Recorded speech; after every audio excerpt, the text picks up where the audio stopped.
Hello everyone, this is Nikhil.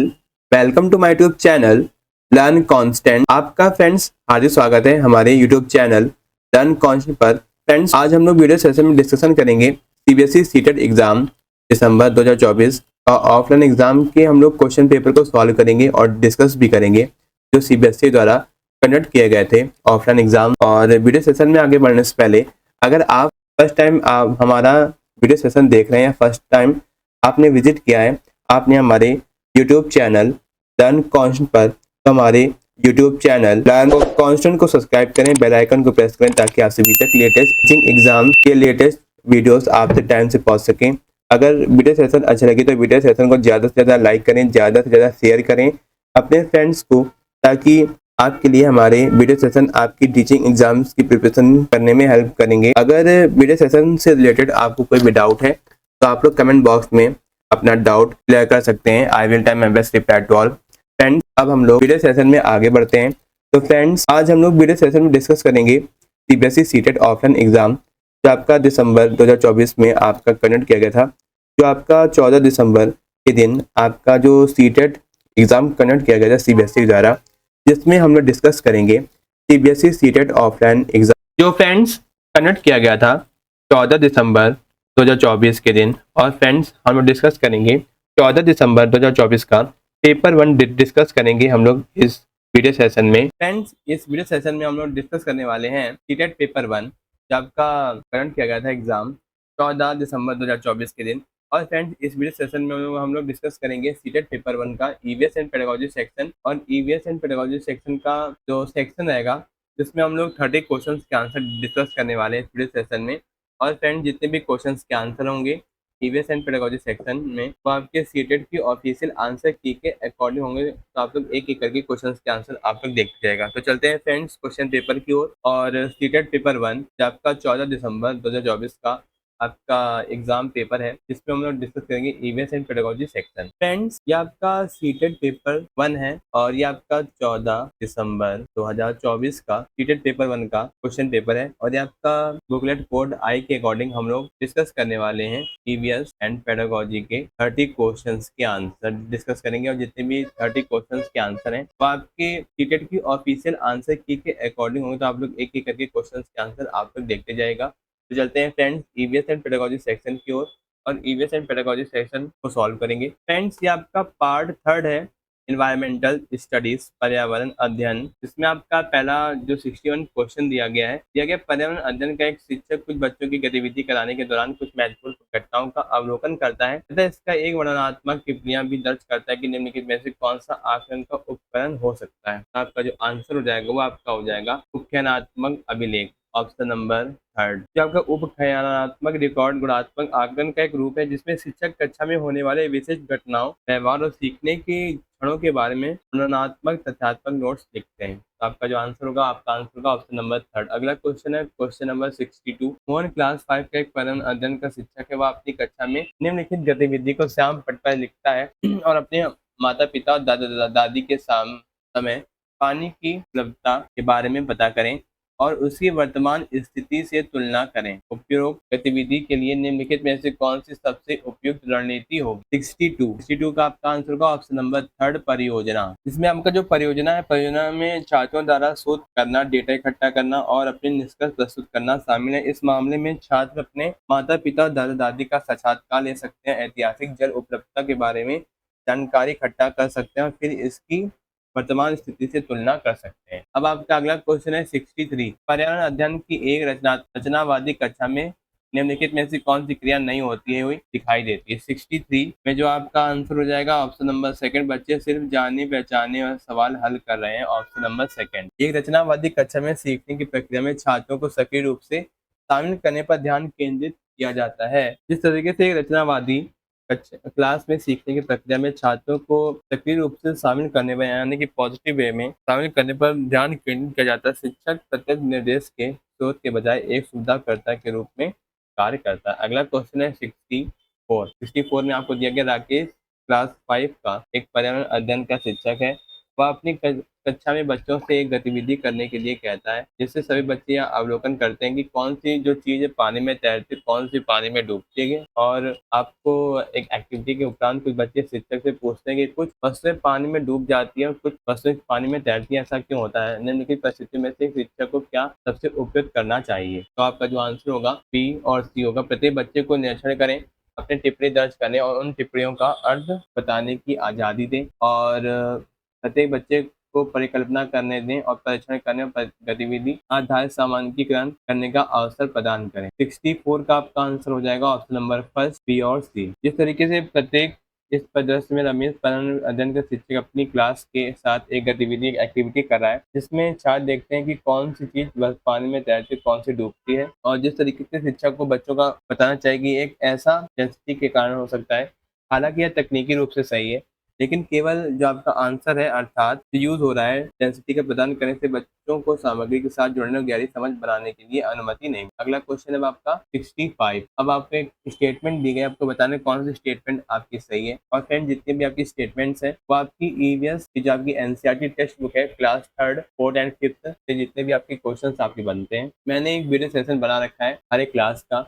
और हर एक particular EVS की नई एनसीईआरटी और पुरानी एनसीईआरटी डिस्कस कर रखी है, हर एक लेसन को डिस्कस किया है। तो आप लोग देख सकते हैं हमारे वीडियो सेशन का जो लिंक है वो आपको हमारे वीडियो सेशन के लास्ट तक आपको मिल जाएगा। और हमारे यूट्यूब चैनल पर आप लोग जाकर लर्न कॉन्सेप्ट आप लोग सर्च करिएगा, वहाँ पर भी आपको मिल जाएगा जितने भी आपकी एनसीईआरटी है ईवीएस की क्लास 3, 4, 5 की, मैंने ओल्ड और जो आपकी नई एनसीईआरटी पब्लिश की गई एनसीईआरटी के द्वारा, मैंने वो सारी एनसीईआरटी के सारे लेसन्स को डिस्कस किया है। और मैंने एक प्लेलिस्ट भी आपको बना दी है आपके लिए। और फ्रेंड्स मैंने एक प्लेलिस्ट भी आपके लिए बना दी है जहाँ पर आप लोग इजी वे में आप लोग क्लास वाइज आप लोग सारी एनसीईआरटी ईवीएस की आप लोग देख सकते हो और हर एक लेसन को विस्तार पूर्वक समझ सकते हो। तो ये देखिए 65 में क्या दिया गया है, आपको ए और बी आपको स्टेटमेंट दी गई जिसमें आपको बता दिया गया कि सन 1973 में नील आर्मस्ट्रांग चांद पर उतरने वाले सबसे पहले व्यक्ति थे। ये आपका बिल्कुल सही हो जाएगा। और स्टेटमेंट बी में जो आपका सन 2007 में कल्पना चावला अंतरिक्ष में सबसे लंबे समय में तक रहने वाली पहली महिला थी, तो बी आपका हो जाएगा गलत। इसमें जो आपका आंसर होगा ऑप्शन नंबर सेकंड,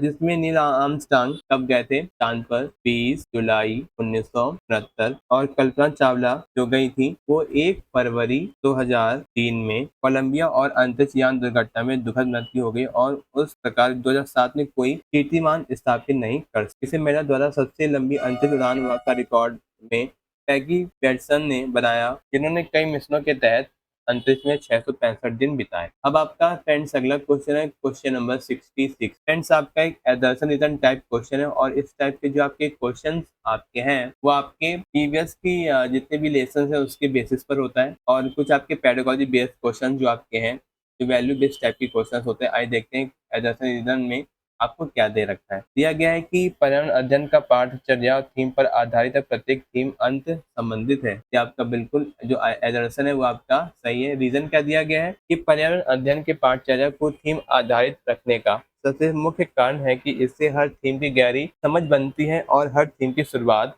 सवालों से होती है। ये आपका बिल्कुल ही करेक्ट है, रीजन सही है और रीजन सही एक्सप्लेनेशन कर रहा है एडरसन का। तो आपका जो आंसर हो जाएगा वो आपका होगा ऑप्शन नंबर 4, अभिकथन और कांड दोनों सही है, और जो आपका रीजन है एडरसन का सही एक्सप्लेनेशन आपका कर रहा है, ऑप्शन नंबर 4 आपका राइट आंसर। अगला क्वेश्चन है 67, ये भी आपका एडरसन रीजन टाइप क्वेश्चन है। दिया गया है कि एनसीईआरटी के पर्यावरण अध्ययन के पाठ पुस्तक के पाठों में आम जिंदगी को वास्तविक घटनाओं, रोजमर्रा की समस्याओं और आज से जुड़ी कुछ ज्वलन समस्याओं को रखा गया है। बिल्कुल सही।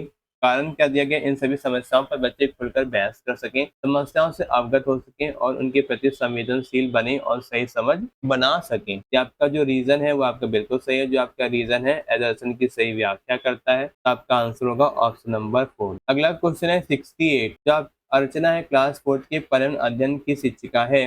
वह अपनी कक्षा में बच्चों के दो समूह बनाती है और विद्यालय में यूनिफॉर्म होने चाहिए या नहीं इस विषय पर वाद विवाद गतिविधि कराती है। अर्चना ने अपनी कक्षा में वाद विवाद क्यों कराए, निम्नलिखित में से कौन सा सबसे उपयुक्त कारण है नहीं हो सकता। 68 का जो आपका आंसर है ABC आपका आंसर होगा। वाद विवाद बच्चों को किसी बात के विभिन्न पहलुओं के बारे में सोचने और समझने का मौका मिलता है। ये आपके दिया कक्षा में बच्चों को अपनी राय रखने के लिए प्रोत्साहन मिलता है। बिल्कुल सही। ये आपको दिया गया है कि कक्षा में बच्चों को अपने अनुभव साझा करने का अवसर प्राप्त होता है। बिल्कुल सही। लेकिन जब आपका डी है, एक विवाद से बच्चे अपने साथियों के ज्ञान का आकलन कर लेते हैं, ये आपका गलत हो जाएगा। जो आकलन करते हैं या बहस का प्राथमिक उद्देश्य नहीं है, क्योंकि ऐसा है कि बहस का जो लक्ष्य और तर्क है और प्रतिवाद प्रस्तुत करता है, ना कि साथियों के ज्ञान का आकलन करना। जबकि छात्रों को एक दूसरे से अंतर्दृष्टि प्राप्त हो सकती है, यह गतिविधि को केंद्रीय उद्देश्य आपका नहीं होगा। इसीलिए आपका जो आंसर होगा वो आपका ABC आपका सही होगा, यानी कि ऑप्शन नंबर फर्स्ट। अगला क्वेश्चन है 69। अब आपका एक एडर्सन टाइप क्वेश्चन फिर से आ रहा है, जिसमें आपको दिया गया है कि जिन बकरियों के बालों से मुलायम पश्मीना शॉल बनाए जाते हैं, वे लगभग 5000 मीटर ऊंचाई में पाए जाते हैं, जहां बहुत सर्दी पड़ती है। तो दोनों आपके एडर्सन बिल्कुल सही। रीजन क्या दिया गया? इतनी सर्दी से बचने के लिए बकरियों के शरीर पर गर्म बालों के परत उग आते हैं। बिल्कुल सही है। और जो आपका रीजन एडर्सन व्याख्या कर रहा है, तो ऑप्शन नंबर फोर्थ आपका राइट आंसर। जो मुलायम पश्मीना ऊन उन बकरियों से इकट्ठा की जाती है जो सबसे ऊंची ऊंचाई वाले क्षेत्रों में रहती है, आमतौर पर लगभग 5000 मीटर की ऊंचाई पर, जहां जहाँ आपका टेम्परेचर रहता है बहुत ठंडा होता है।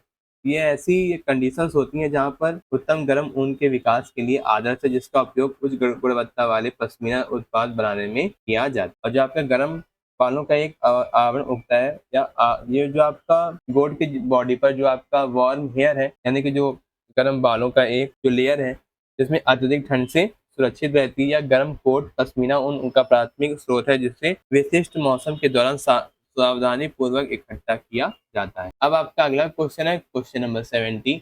एनसीईआरटी की पर्यावरण अध्ययन की पाठ्यपुस्तक के अध्याय 4 में खाए आम 12 महीनों में आम पापड़ बनाने की कहानी है, ताकि न सिर्फ प्रक्रिया और तकनीक को बच्चे समझे, बल्कि पकाने और संरक्षण के कौशल को भी सराह सकें। राष्ट्रीय पाठ्यचर्या को रूपरेखा 2005 के अनुसार इस पाठ के माध्यम से ईवीएस पढ़ने का कौन सा सामान्य उद्देश्य प्राप्त किया जा रहा है? तो आपका 70 का आपका आंसर होगा अमूर्त के स्थान पर अपने अनुभव के पहलुओं से जुड़े अवलोकन एवं उदाहरणों की सहायता से समझ का विकास करना, ऑप्शन नंबर 4। जैसे कि अमूर्तता के स्थान पर अवलोकन करना और हमारे अनुभव से संबंधित उदाहरणों की मदद से समझ विकसित करना इस पाठ को पढ़ाने का सामान्य एक उद्देश्य है।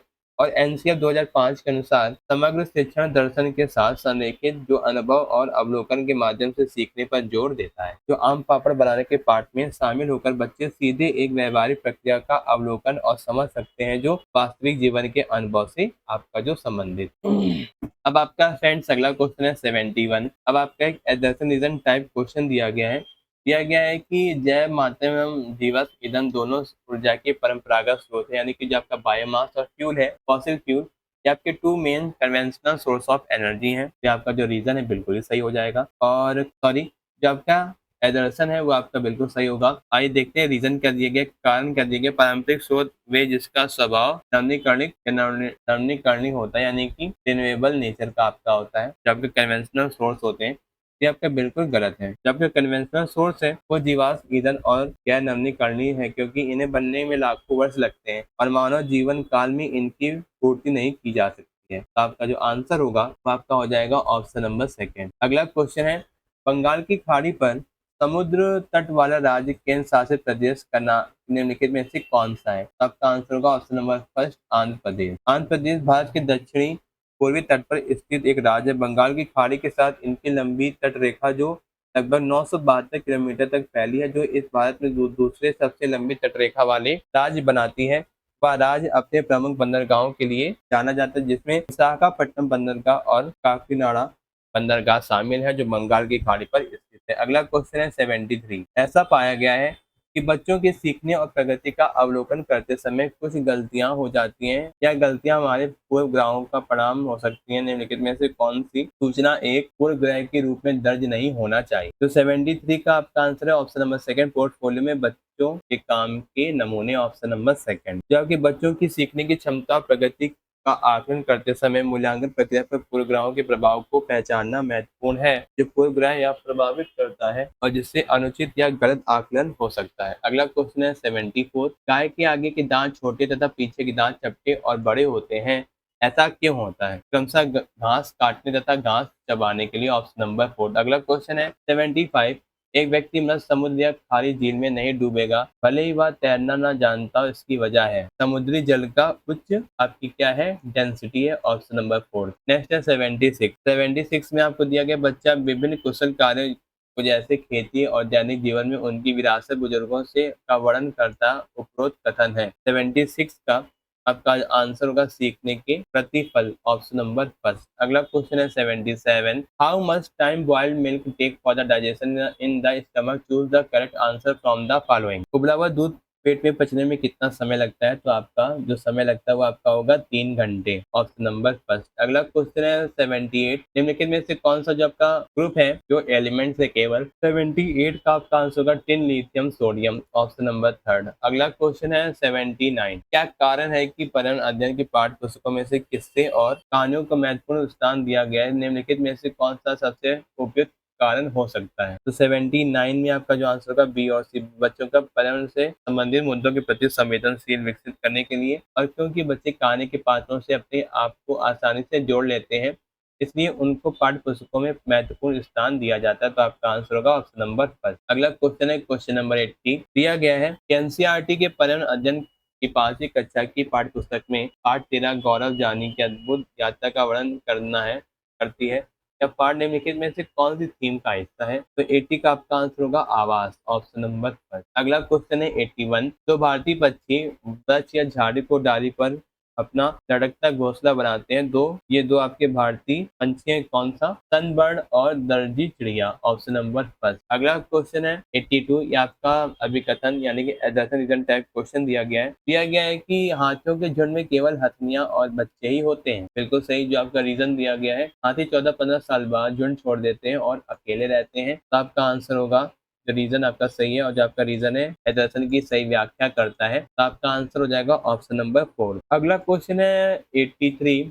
अब आपको स्टेटमेंट दी गई, आपको बताना है इनमें से कौन से आपके सही आपकी स्टेटमेंट है। दिया गया एनीमिया के कारण बच्चे ठीक से बढ़ नहीं पाते हैं और उनमें फुर्ती भी कम होती है। दोनों सही, पहला सही है। और सेकंड स्टेटमेंट है एनीमिया बच्चों की शारीरिक और दिमागी तंदुरुस्ती पर असर करता है, बिल्कुल सही। जिसमें आपकी दोनों स्टेटमेंट आपकी सही है, फर्स्ट और सेकंड आपकी बिल्कुल सही है, ऑप्शन नंबर 4। अगला क्वेश्चन है 84। निम्नलिखित में से सही आपको मैचिंग करनी है, जिसमें आपका बिहू है या आपका असम है, और जिसमें जो आपका लावड़ी है, लावड़ी आपका महाराष्ट्र का ना कि तमिलनाडु का, और जो आपका भरतनाट्यम है वो आपका है तमिलनाडु ना कि उड़ीसा का। जो आपका कथक है, कथक आपका उत्तर भारत का है, यानी कि विशेषकर उत्तर प्रदेश का शास्त्रीय नृत्य है, ना कि कर्नाटक का। इसीलिए आपका जो सही मिलान है वो आपका होगा बिहू, ऑप्शन नंबर फर्स्ट। अगला क्वेश्चन है 85 में आपको दिया गया है कि एक व्यक्ति ने 30 जनवरी 2023 को नई दिल्ली स्टेशन से बेंगलुरु के लिए ट्रेन पकड़ी। ट्रेन नई दिल्ली में कितने घंटे पर चलती है? तो 17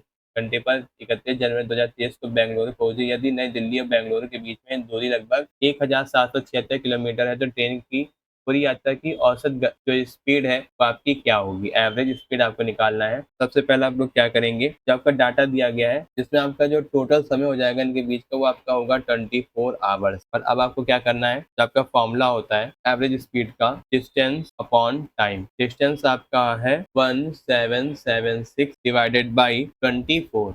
जब आप इसको डिवाइड करेंगे देन आपका जो आंसर आएगा वो आपका आएगा 74 किलोमीटर, ऑप्शन नंबर 4। अगला क्वेश्चन है 86। पर्यावरण अध्ययन की बाल केंद्रित कक्षा में निम्नलिखित में से कौन सी जो क्रियाएं सबसे कम होती दिखाई देती है? 86 का आपका जो आंसर है ऑप्शन नंबर थर्ड, बच्चे कक्षा में शिक्षक को सुनते हुए दिखाई देंगे, ऑप्शन नंबर थर्ड। अगला क्वेश्चन है 87। आज जब अब भारत में सुबह के 10 समय है, तो आज से डैश में लगभग मध्याह्न होगा, यानी कि दोपहर होगी। तो 87 का आपका आंसर होगा सिंगापुर, ऑप्शन नंबर थर्ड। अगला क्वेश्चन है 88। सिद्धि क्लास 4 की शिक्षिका है, वो अपनी कक्षा के छात्रों के एनसीईआरटी के पर्यावरण अध्ययन की पाठ्यपुस्तक का पार्ट 10 है, जिसमें हू तू पढ़ाने के लिए सभी बच्चों का वह खेल के मैदान में जाकर कबड्डी खेल खिलाती है। खेल खेलने से पहले वह सभी बच्चों को इस खेल के नियम भी बताती है। शिक्षिका इस खेल को खेलने से पहले बच्चों को नियम क्यों बताती है? ऐसा इसलिए क्योंकि वह बच्चों का ध्यान इसकी ओर खींचना चाहती है कि खेल की तरह से ही जीवन में भी हम नियम बनाते हैं, बिल्कुल सही, ताकि सभी कार्य से ढंग से किए जाएं। ये भी सही है, आपका ए सही और बी सही है। और हम सभी समाज के इसी प्रकार से नियमों से बंधे हैं जिसके द्वारा हम आपस में मतभेद और झगड़े सुलझाते हैं। ए बी सी और डी आपका दिया गया है। नियम बनाने से सभी बच्चों का ध्यान खेल की अपेक्षा नियम पर बहुत अधिक रहता है। बिल्कुल गलत। ए, बी और सी आपका सही है, ऑप्शन नंबर 4। अगला क्वेश्चन है 89। दिया गया है कि एक शिक्षक अपनी पर्यावरण अध्ययन की कक्षा में बच्चों को समूह में बांटकर विद्यालय में मौजूद उनके कुछ वस्तुएं इकट्ठा करने को कहती है। इसके बाद वह बच्चों के साथ बैठकर उन वस्तुओं को विभिन्न समूह में बांटने के लिए कहता है। बच्चे वस्तुओं को उनके गुणों के आधार पर विभिन्न समूह में बांट देते हैं। शिक्षक के द्वारा इस गतिविधि को कराने का क्या सबसे उपयुक्त उद्देश्य हो सकता है? 89 का आपका आंसर होगा, प्राथमिक स्तर पर बच्चे ने एक दूसरे के साथ अंत क्रिया करते हुए बेहतर तरीके से सीख पाते हैं, ऑप्शन नंबर 4। अगला क्वेश्चन है और लास्ट क्वेश्चन है ईवीएस एंड पेडागोजी सेक्शन का सीटेट पेपर 1 का स्टेटमेंट आपको दी गई है। दिया गया है कि ठंड के मौसम में छिपकलियां लंबी और गहरी निद्रा में चली आती है। बिल्कुल सही है। और स्टेटमेंट बी आपको दिया है, कुछ ऋतुओं में कुछ जानवर लंबी गहरी निद्रा में चले जाते हैं। ये बिल्कुल सही है, बी और ए आपका बिल्कुल सही है, और बी और ए की सही भी आपका है, ऑप्शन नंबर। फ्रेंड्स, आपके ईवीएस एंड पेडागोजी सेक्शन के 30 क्वेश्चंस कंप्लीट होते हैं। आई होप आपके वीडियो सेशन आपको पसंद आया होगा, पूरा डिस्कशन पसंद आया होगा। हमने इस वीडियो सेशन में डिस्कस किया सीटेट एग्जाम, जो आपका 14 दिसंबर 2024 के दिन आपका सीटेट पेपर 1 कंडक्ट किया गया था सीबीएसई के द्वारा। और इस वीडियो सेशन में हम लोगों ने ईवीएस एंड पेडागोजी सेक्शन के 30 क्वेश्चंस को सॉल्व किया, डिस्कस भी किया अच्छी तरीके से। आई होप आपको ईवीएस के 30 क्वेश्चंस आपको जो आपके एग्जाम में आए थे और जितने भी ईवीएस के आंसर्स हैं आपको समझ में आ गए होंगे। और कोई भी डाउट है तो आप लोग कमेंट बॉक्स में अपना डाउट शेयर कर सकते हैं। और फ्रेंड्स, अगर आप यह वीडियो सेशन फर्स्ट टाइम देख रहे हैं, फर्स्ट टाइम आपने विजिट किया है, तो आप हमारे यूट्यूब चैनल लर्न कौन सा सब्सक्राइब करें, बेल आइकन को प्रेस करें, ताकि आप सभी तक लेटेस्ट एजुकेशन वीडियोस का नोटिफिकेशन आपको टाइम से मिल सके, आप तक टाइम से पहुंच सके। और फ्रेंड्स, आपको यह वीडियो सेशन अच्छा लगे तो वीडियो सेशन को ज़्यादा से ज़्यादा लाइक करें, ज़्यादा से ज़्यादा शेयर करें अपने फ्रेंड्स को, ताकि यह वीडियो सेशन आपके फ्रेंड्स के लिए बहुत ही हेल्पफुल होगा। मिलते हैं फ्रेंड्स अगले वीडियो में, जिसमें हम लोग डिस्कस करने वाले हैं सीटेट पेपर 1 का अगला section. Thank you, thanks for watching this video. मिलते हैं फ्रेंड्स इसी तरीके के इंटरेस्टिंग वीडियो में। थैंक यू, धन्यवाद।